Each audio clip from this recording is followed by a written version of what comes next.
Assalamualaikum warahmatullahi wabarakatuh. Halo semuanya, kembali lagi di channel aku Iqbal LNS, di mana channel ini akan membahas seputar pelaksanaan tes CPNS. Kita hari ini akan melanjutkan pembahasan soal kita mengenai tes wawasan kebangsaan dengan materi nasionalisme. Kita akan melanjutkan dari video sebelumnya, di mana kita sudah mengerjakan soal nomor 1 sampai nomor 15. Di sini kita akan lanjutkan menjadi part 4, soal nomor 16 sampai nomor 20. Teman-teman harus tetap semangat belajarnya, karena semakin berjalannya waktu, kita akan semakin dekat untuk melaksanakan tes CPNS nantinya. Oke, tidak perlu berlama-lama lagi, langsung aja kita menuju ke pembahasan soalnya. Kita mulai dari soal nomor 16. Berikut ini penjiwaan sikap cinta negara kesatuan Republik Indonesia dalam kehidupan berbangsa dan bernegara adalah. Nah, di sini kita temukan kata kuncinya. Kira-kira yang mana nih, teman-teman? Kata kuncinya. Nah, jadi kata kunci dalam soal nomor 16 ini adalah penjiwaan sikap cinta NKRI, Negara Kesatuan Republik Indonesia. Nah, dalam kehidupan berbangsa dan bernegara. Nah, kita lihat dari option yang A. Kebersamaan dalam keberagaman yang menjunjung nilai-nilai toleransi. Nah, ini bisa jadi benar ya, teman-teman. Kita simpan dulu. Oke, kita lihat yang B. Adanya sikap diskriminatif terhadap kelompok berbeda. Nah, ini pasti salah ini, teman-teman. Karena kita tidak boleh bersikap diskriminasi kepada kelompok tertentu, kepada orang lain, dan kepada siapapun. Jadi ini tidak masuk jawaban. Kemudian yang C, memegang teguh sikap individualitas demi mencapai sebuah tujuan. Nah, ini juga tidak tepat, teman-teman. Kita tidak boleh bersifat individual, karena kita adalah makhluk sosial yang dalam kehidupan ini pasti membutuhkan orang lain dalam menjalankan kehidupan ini. Kita bersosialisasi kepada orang lain, kita butuh orang lain. Kita tidak boleh individual, teman-teman. Jadi kita harus selalu melakukan musyawarah untuk mencapai tujuan bersama gitu. Kita nggak boleh menanamkan sikap-sikap individualitas kepada diri kita. Jadi yang nomor atau yang C ini adalah salah. Kemudian option yang D, memandang perbedaan antar umat beragama sebagai hal yang mengganggu. Nah, ini juga tidak tepat, teman-teman. Karena seperti yang kita tahu, di negara kita ini kan ada banyak suku, banyak agama. Diterangkan dalam Bhinneka Tunggal Ika kan, berbeda-beda tetapi satu. Jadi kita tidak boleh adanya perbedaan antar umat beragama itu sebagai hal yang mengganggu. Malah kita harus saling toleransi terhadap ibadah, hari raya mereka kepada agama lain. Kita harus saling toleransi karena kita satu bangsa, bangsa Indonesia. Jadi option yang B ini salah, teman-teman. Kemudian yang E, fanatisme terhadap budaya daerah yang tinggi. Nah, kita memang harus menjunjung tinggi budaya daerah kita. Tapi ketika kita terlalu fanatis, itu akan menjadikan kita tidak menghargai budaya daerah lain gitu. Kita hanya menganggap budaya kita aja yang benar, tapi budaya daerah lain itu salah gitu, teman-teman. Padahal kita tidak boleh seperti itu. Kita harus menghargai, memberi mereka kesempatan ketika mereka mau melaksanakan budaya mereka. Kita harus menghargai itu, teman-teman. Kita tidak boleh terlalu fanatis sehingga kita hanya menganggap budaya daerah kita aja yang benar. Sehingga jawaban yang E ini juga salah, teman-teman. Nah, jadi yang paling masuk itu option yang A, kebersamaan dalam keberagaman yang menjunjung nilai-nilai toleransi. Jadi kita harus toleransi kepada siapapun itu, perbedaan apapun itu yang ada di bangsa kita. Jadi jawaban yang paling tepat untuk soal nomor 16 adalah A.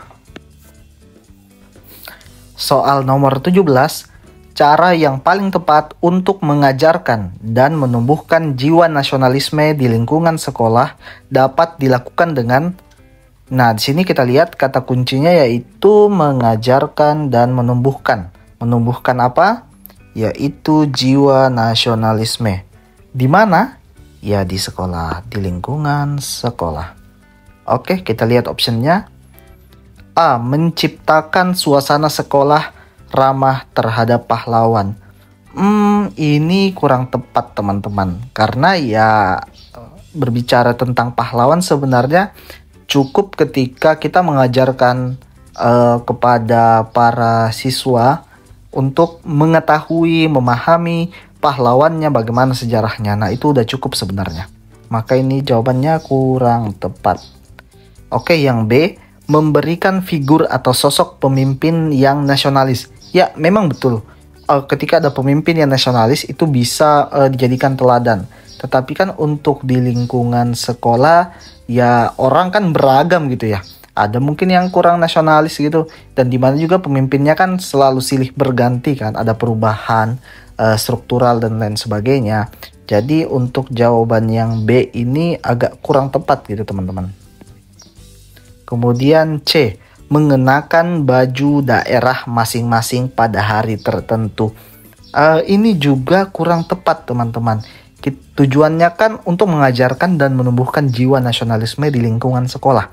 Tetapi ketika hanya dilaksanakan pada hari tertentu itu kan berarti ya dalam jangka waktu yang lama gitu kan. Sedangkan yang diinginkan adalah kegiatan yang rutin selalu dilaksanakan setiap minggu misalnya, agar para siswa di sekolah itu tidak lupa akan nasionalisme terhadap negaranya. Jadi ini kurang tepat teman-teman. Nah, D, pelaksanaan upacara bendera setiap hari Senin. Nah, ini bisa jadi betul teman-teman. Jadi kita simpan dulu. E, menyanyikan lagu-lagu nasional dalam setiap pembelajaran. Nah, ini juga bisa jadi benar sih teman-teman. Karena kan dengan kita menyanyikan lagu nasional itu memberikan apa ya, dalam hati kita itu, oh ini negara kita seperti ini, saya makin cinta negara saya. Nah, ini juga bisa jadi benar teman-teman. Jadi antara jawaban D dan E kita perhatikan.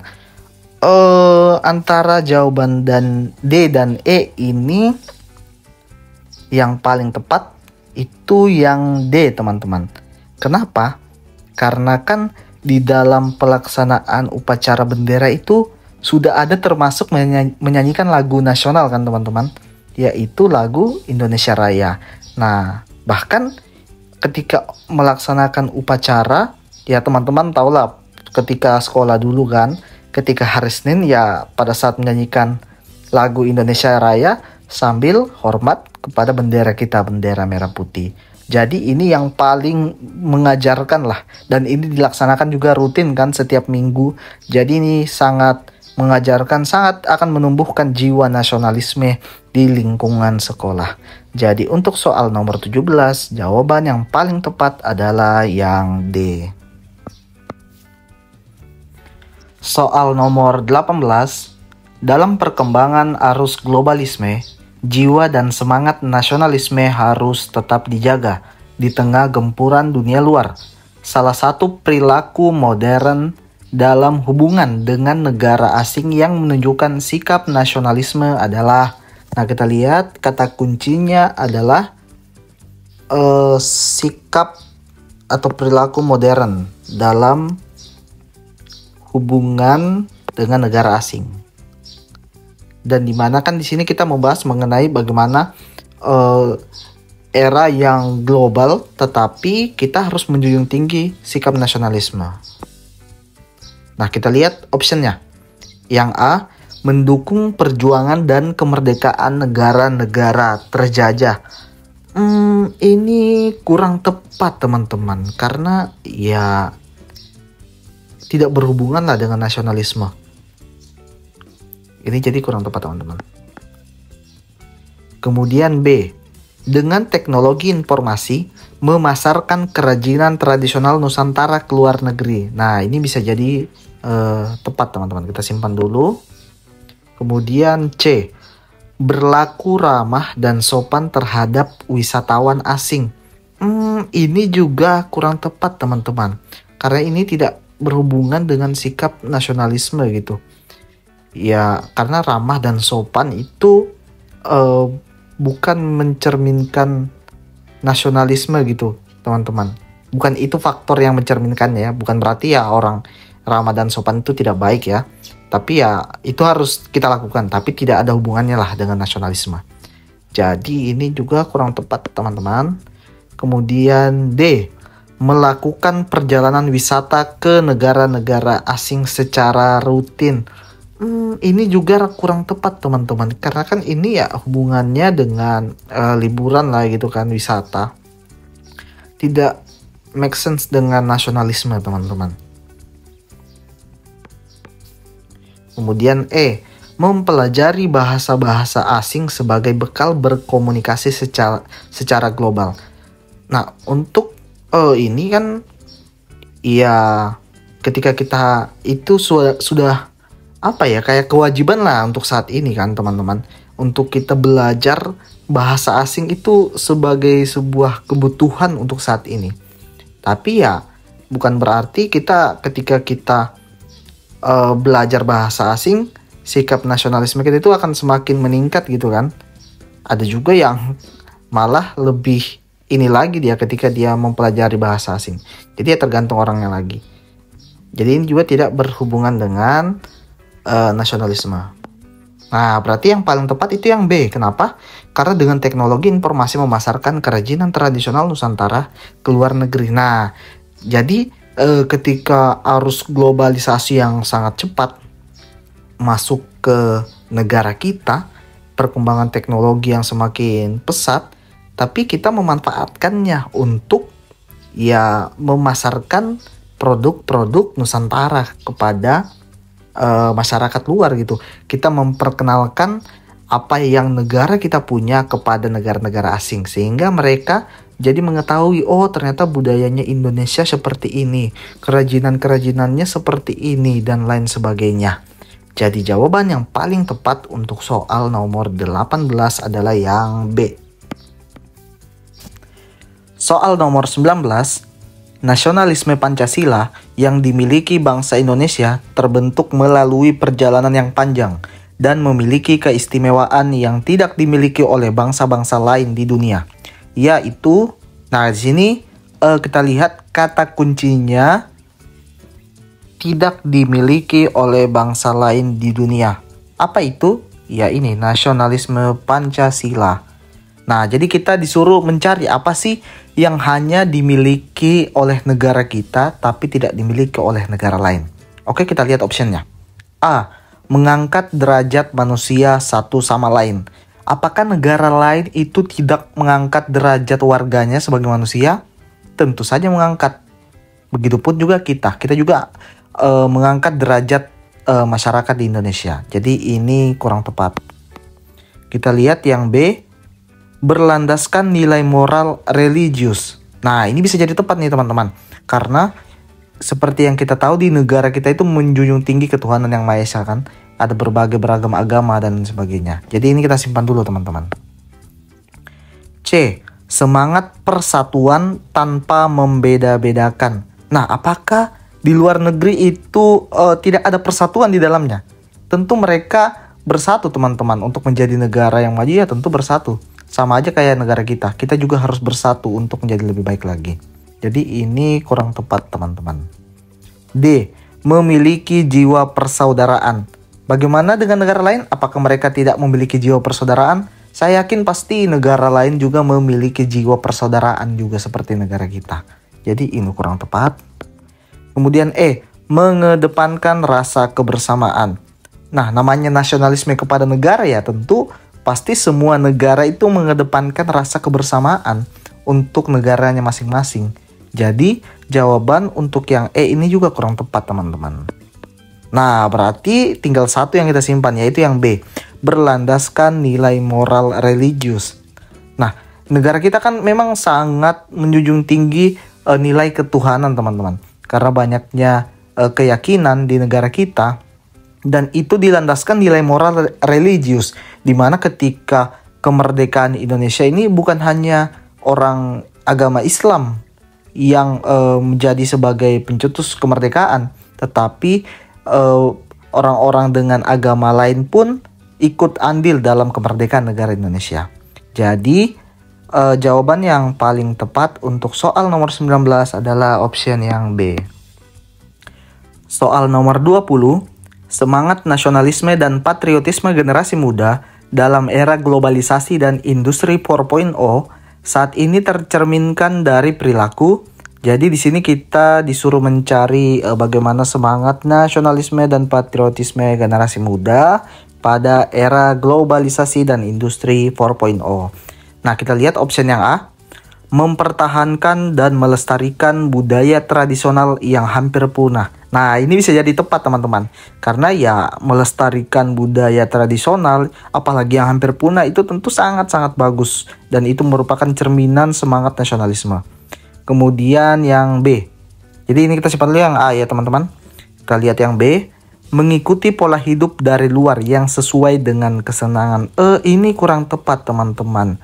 Ya, pola hidup dari budaya luar itu memang boleh masuk di tempat kita, tapi kita harus tetap mempertahankan budaya kita teman-teman.